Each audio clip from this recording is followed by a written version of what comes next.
لقمان علیہ السلام نے کئی نصیحتیں کی ہیں اپنے بچوں کو، اور قرآن مجید نے سورہ لقمان کے اندر آپ کی ان نصیحتوں کو بیان فرمایا ہے۔ ایک مقام پہ حضرت لقمان نے اپنے بیٹے سے کہا تھا کہ بیٹا لفظ نہیں، تیرا نا لہجہ بھی ٹھیک ہونا چاہیے۔ کچھ لوگوں کے لفظ ٹھیک ہوتے ہیں، لہجہ ٹھیک۔ لہجے بھی بعض اوقات اگر محبت والے نہ ہوں تو بڑی تکلیف دیتے ہیں۔ وہ شوگر کے مریض ہیں، مثال دے رہا ہوں، شوگر کے مریض ہیں سوسر صاحب، تو بہو نے پوچھا تھا ان سے صبح میں کہ ناشتہ لاؤں، تو انہوں نے کہا بیٹا ابھی میرا جی نہیں چاہتا، لیکن وہ شوگر ہے، گھنٹے دو کے بعد کمزوری ہے، بھوک لگ گئی تو آواز دی بٹیا ذرا کھانا تو لانا۔ تب وہ ناراض ہو گئی، ابا جی میں نے تو صبح بھی پوچھا تھا آپ سے، گھنٹہ پہلے بھی، ابھی آپ نے پھر کھانا۔ اچھا وہ لے آئی، پر برتن ذرا زور سے پٹکے، اس نے دروازہ ذرا زور سے بند کیا۔ بوڑھوں کو اپنی تذلیل محسوس ہوئی، وہ لہجہ ٹھیک نہیں تھا۔ شام کو جب اس کی شکایت ہوئی کہ ذرا اسے سمجھائیے گا، تو وہ کہتی ہے اپنے شوہر سے کہ ابا جی سے پوچھیں بھلا میں نے کہا کیا ہے؟ تو کہا تو اس نے کچھ بھی نہیں۔ لفظ تو بتائے جا سکتے، کیا جملہ بتائیں، اس نے واقعی کچھ نہیں کہا، لیکن اس کا لہجہ، اس کا انداز، اللہ کرے میں جوانوں کو بات سمجھا سکوں۔ لفظ بھی ستھرے ہونے چاہیے اور تیرا لہجہ بھی ذرا باوضو ہو تو بات بن جائے گی۔ اگر تیرا انداز بھی تھوڑا، بعض لوگ صحیح بات کر رہے ہوتے ہیں پر صحیح لہجے میں نہیں کر رہے ہوتے، وہ ٹھیک کہہ رہے ہوتے ہیں پر ان کا انداز ٹھیک نہیں ہوتا۔ حضرت لقمان نے اپنے بیٹے سے کہا وَلَا تُصَغِّرْ خَدَّكَ لِلنَّاسِ، بیٹا لوگوں سے منہ ٹیڑھا کر کے بات نہ کرنا، تیرا انداز بھی شستہ ہو، تیرا لہجہ بھی اچھا ہو، تیرا چہرہ ٹیڑھا نہ ہو جب تو لوگوں سے کلام کر رہا ہو۔ میرے دوستو، انداز جب پیار والے ہو جاتے ہیں، لہجے جب خلوص والے ہو جاتے ہیں، جب ہماری اولادوں میں یہ محبتیں منتقل ہوتی ہیں، جب یہ محافل اپنا اصل حسن اختیار کر جاتی ہیں اور یقین کی اس دولت تک چلی جاتی ہیں، تو پھر وہ محبت کی جو کیفیت ہوتی ہے نا، وہ اس طرح کا رخ اختیار کر جاتی ہے کہ جس سے انسان محبت کرتا ہے پھر اس کے لیے وہ جذباتی ہوتا ہے۔ چھوٹے چھوٹے بچے بھی جو ہوتے ہیں نا، چھوٹا بچہ، چلے اگر آپ کا تجربہ نہ ہوا تو یہ تجربہ کر کے دیکھیے گا، چھوٹا بچہ جس کی 4-5 سال عمر ہے نا، اس کے والد کبھی گھر میں اپنی ہی زوجہ سے، آپ کی توجہ ہوگی میری بات پر، والد اگر اپنی ہی اہلیہ سے گھر میں کوئی سخت بات کرتے ہیں نا، تو بچے کو پیار ہے ماں سے، ابھی اسے پتہ نہیں ہے بات کیا ہو رہی، ارے ماشاءاللہ، ابھی اسے خبر نہیں ہے کہ بات کیا ہو رہی ہے اور اس کا پس منظر کیا ہے اور پیش منظر کیا ہے، لیکن اگر کوئی تلخ بات والد کرتا ہے نا اپنی بیوی سے، تو بچہ 4-5 سال کا ہے تو ماں کے حق میں کھڑا ہو جاتا ہے، نہیں کھڑا ہو جاتا، کہتا خبردار میری اماں سے بات کوئی نہ کرنا، حالانکہ اسے ابھی پتہ نہیں ہے کہ اس کا پس، اللہ کرے میں آپ کو سمجھا سکوں۔ او خدا کے بندو، 4-5 سال کا بچہ چونکہ ماں سے محبت کرتا ہے اور خالص کرتا ہے اور صحیح والی کرتا ہے، تو اپنے ہی والد کے سامنے اپنی والدہ کے حق میں کھڑا ہو جاتا ہے، اور اگر اس کا بس چلے تو ہو سکتا ہے وہ سختی بھی کرے، خبردار میری اماں کے بارے میں، میری والدہ کے بارے میں بات نہ کرنا۔ تو 5 سال کے بچے کو اگر ماں سے محبت ہے تو اس محبت میں اتنا جذباتی ہے، تو اگر امتی کو رسول پاک سے سچی محبت ہو، امتی کو اگر سچی محبت ہوگی،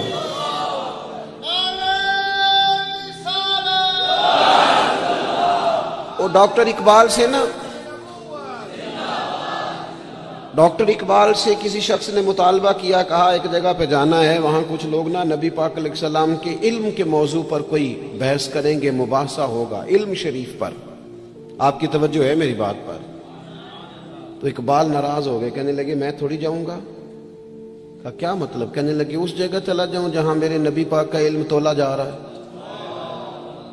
کیا بات کر دی تم نے؟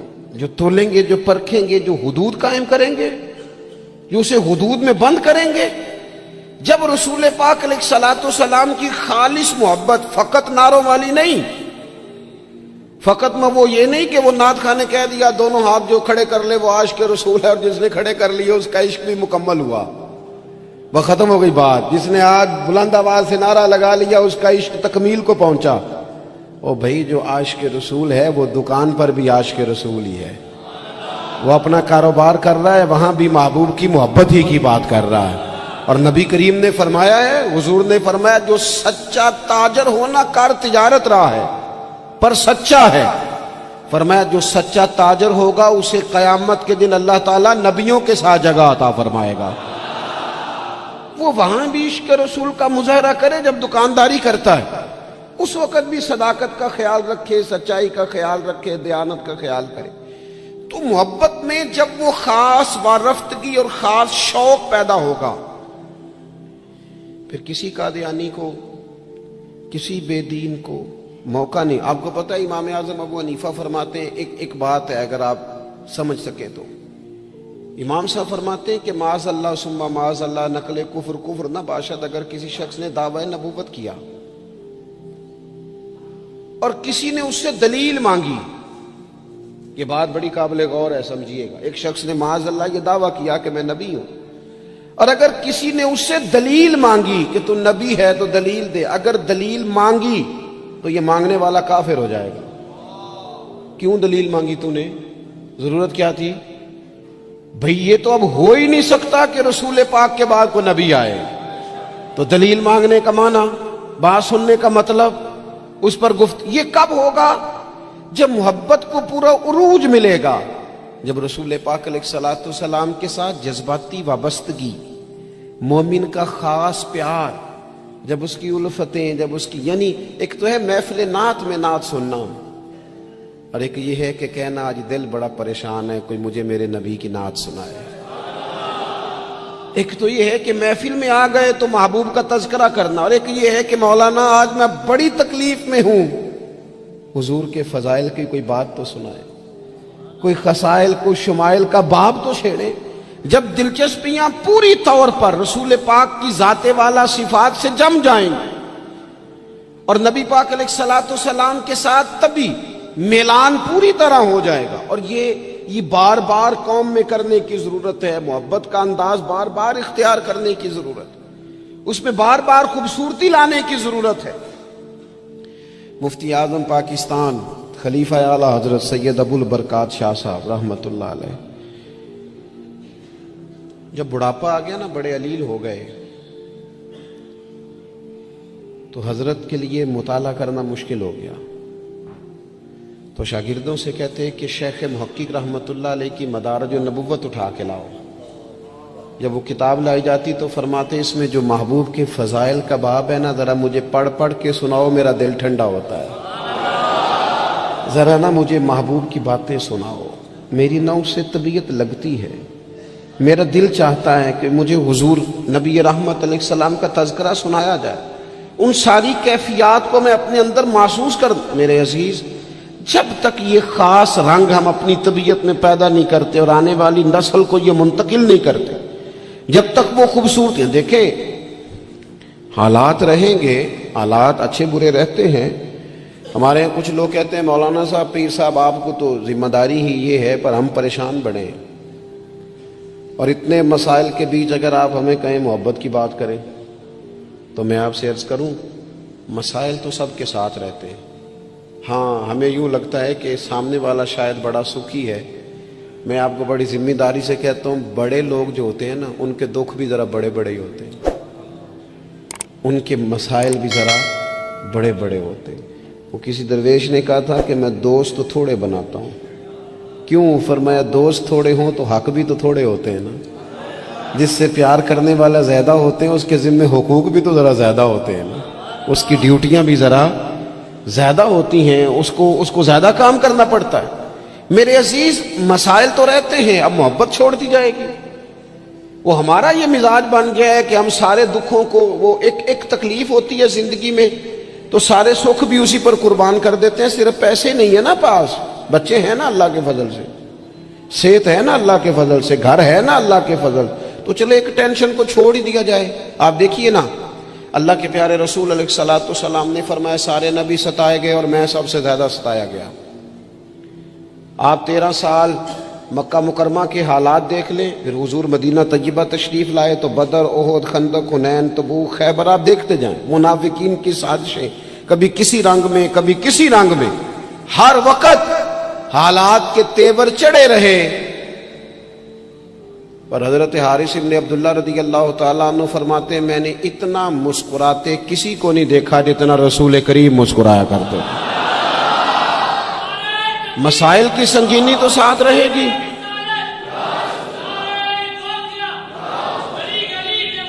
لیکن میں اکثر کہتا ہوں، آج بھی میں دوپہر میں کہہ رہا تھا، پھر کہتا ہوں، ہم رہتے ہیں ناخوش لوگوں کے درمیان، ناراض لوگوں میں رہتے ہیں ہم، تو ناراض لوگوں میں رہ کے نا ہم نے بھی ناراض ہی رہنا شروع کر دیا، کیونکہ ہر کوئی کسی نہ کسی سے ناراض ہے، چاروں جانب ناراض لوگ ہیں، تو لہذا ہماری طبیعتیں بھی تھوڑی تھوڑی ناراض ہی رہتی ہیں۔ وہ لہجے اس طرح کے ہو گئے، انداز اس طرح کا ہو گیا، تھوڑی سی شگفتگی لائیں طبیعت میں، تھوڑا مزاج میں حسن پیدا کریں، تھوڑا سا نا خطاؤں کو بھولنے کا بھی مزاج بنائیں، تھوڑا سا نا طبیعت اس طرح کی بنائیں کہ کچھ چیزوں میں گنجائش بھی ہو، تھوڑا دل بڑا ہو، تھوڑی آسانی ہو گھر میں بیٹھے بیٹھے۔ ایک دن نبی رحمت صلی اللہ تعالی علیہ وسلم نے فرمایا عائشہ ایک بات کروں تمہارے ساتھ؟ یا رسول اللہ میرے نصیب جاگ گئے، فرمائیے۔ تو حضور فرمانے لگے جب مجھ سے ناراض ہوتی ہو پھر بھی مجھے پتہ چل جاتا ہے، اور جب تم خوش ہوتی ہو پھر بھی مجھے پتہ چل جاتا ہے۔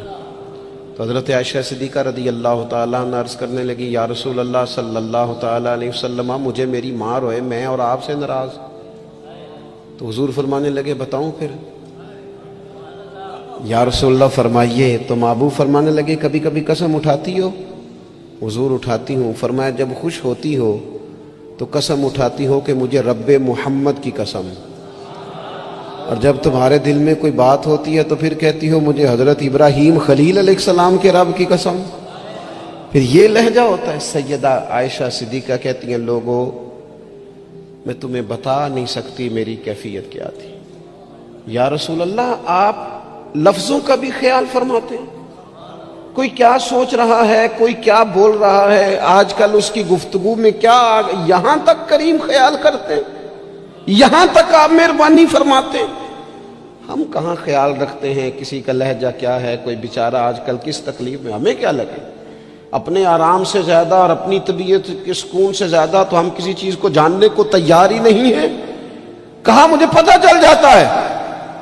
حضرت عائشہ صدیقہ رضی اللہ تعالیٰ عنہ عرض کرنے لگی حضور میرے ماں باپ قربان ہو، میری زبان سے نام ہی جاتا ہے، میرے دل میں ہر وقت آپ موجود رہتے ہیں۔ دل میں لہجہ جب محبت والا ہو، انداز جب ذرا پیار والا ہو، جب تھوڑا سا نا ہمیں پیار کرنا آئے، لیکن نا اچھے برے لوگ مل ہی جاتے ہیں، تلخ رویے والا بھی کو مل ہی جاتا ہے، لیکن اگر ہمارا رویہ ٹھیک ہوگا نا تو بڑی ساری چیزیں ویسے ہی ٹھیک ہو جائیں گی۔ میں کچھ لوگوں کو دیکھتا ہوں وہ نا پیار نہیں کرنا چاہتے، وہ تھوڑی دیر کے لیے شفقت نہیں کرنا چاہتے، وہ اقبال کہتے ہیں کوئی کارواں سے ٹوٹا کوئی بدگماں حرم سے، کیونکہ میرے کارواں میں نہیں خوبے دل نوازی۔ یہ جو آگے لگے ہوئے ہیں انہیں پیار نہیں کرنا آتا، اگر انہیں پیار کرنا آتا تو بڑے سارے لوگ ٹوٹ کر نہ جاتے، کچھ مزاج میں درگزر ہو، کچھ محبت کا لہجہ ہو۔ یعنی ایک تو یہ ہے نا کہ ہم بتا رہے ہیں، دکھا رہے ہیں، سمجھا رہے ہیں، اور ایک یہ ہے کہ آگے پیچھے دائیں بائیں دیکھا جائے، جب کوئی نظر نہیں آ رہا تو پھر جیب سے تسبیح نکلے اور حضور پر درود و سلام شروع ہو۔ پھر کیفیات اور قسم کی ہو۔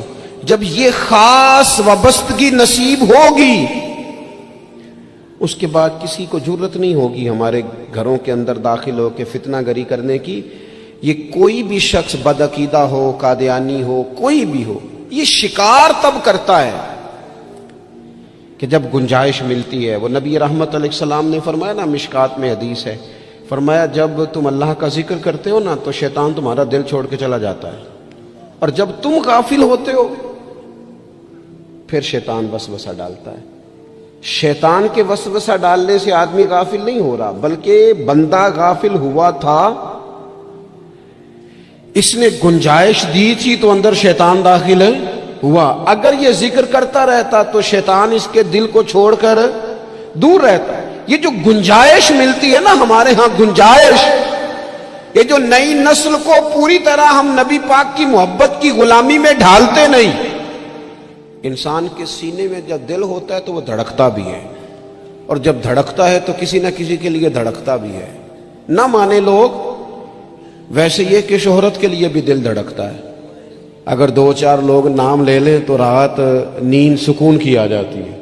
یہ دھڑکتا ہے، یہ پیسوں کے لیے بھی دھڑکتا ہے. میں آپ کی بات نہیں کر رہا، ویسے میں کچھ لوگوں کو جانتا ہوں پیسے نہ ہوں تو بیمار سے لگتے ہیں، اور اگر جیب بھری ہو تو صحت بھی ذرا. آپ کیوں مسکرا رہے ہیں؟ میں نے تو آپ کی بات ہی نہیں کی، میں نے تو کسے باشد بات کی ہے کہ کچھ لوگ ایسے ہیں کہ پیسے نہ ہو تو صحت بھی ٹھیک. پیار کرتے ہیں نا، ہوتا ہے، کیا کیا جا سکتا ہے. میرے عزیز، اگر آنے والی نسل کے دلوں میں پہلے سے وہ پیغام جو ہمیں ہمارے بزرگوں نے دیا، جناب صدیق اکبر سے لے کر اعلیٰ حضرت فاضل بریلوی تک، وہ پیغام جو ہمارے اسلاف نے ہم تک پہنچایا کہ جان ہے عشق مصطفیٰ، روز فضو کرے خدا، جس کو ہو درد کا مزہ وہ ناز دوا، اٹھائے کیوں پھر کے گلی گلی تباہ، ٹھوکرے سب کی کھائے کیوں، اور دل کو جو عقل دے خدا تو تیری گلی سے جائے کیوں. وہ اگر ہم اپنی آنے والی نسل میں پوری طرح، ہمارے بچے کیوں دلیل پوچھیں گے کسی سے؟ کسی کی طاقت کیسے ہوگی ان سے بات کرے؟ لیکن ہم نے نا انہیں کاروبار تو سکھائے ہیں، طریقے تو سکھائے ہیں، وہ خاص رنگ نہیں سکھایا. میری گفتگو مکمل ہو گئی. یہ کچھ میں نے سائیڈ پہ کر دی ہیں جو میں نے کسی کو بتائی. تو رمضان شریف میں ایسی نیکیوں کا موقع ملے گا. کچھ چھپا لیں، قیمتی چیزیں سب کو نہیں بتائی جاتی، چھپائی جاتی ہیں. جو جن کو قیمتی سمجھتے ہیں نا، کروڑوں روپیہ جس کے پاس ہو وہ تھوڑی بتاتا ہے. میرے گھر میں 50 تولے زیور پڑا، تھوڑی کو بتائے گا. تو قیمتی چیزیں بتائی نہیں جاتی، چھپائی جاتی ہیں. اپنی نیکیوں کو قیمتی بنائیں، ان کو چھپائیں. اللہ کے حضور دعا کرتا ہوں. یہ حضرت نے بھی اس پر بات کی تھی اور مجھے بھی ارشاد فرمایا، یہ جو آپس کی رنجشیں ہیں نا، جب مقاصد بڑے ہوتے ہیں پھر رنجشیں نہیں ہوتی. آپس کی رنجشیں، بس ایک حدیث پاک عرض کرتا ہوں، اگر آپ کی سمجھ میں آ گئی تو بات. ہمارے ہاں نا کچھ لوگوں نے سنتوں کو بھی مخصوص کر لیا نا کہ یہ والی سنت ہے. بھئی تمام ظاہری سنن اور آداب پر بھی عمل کریں اور جو باطنی کیفیات ہیں اس پر بھی غور کریں. ترمذی میں حدیث ہے، امید ہے آپ یاد رکھیں گے.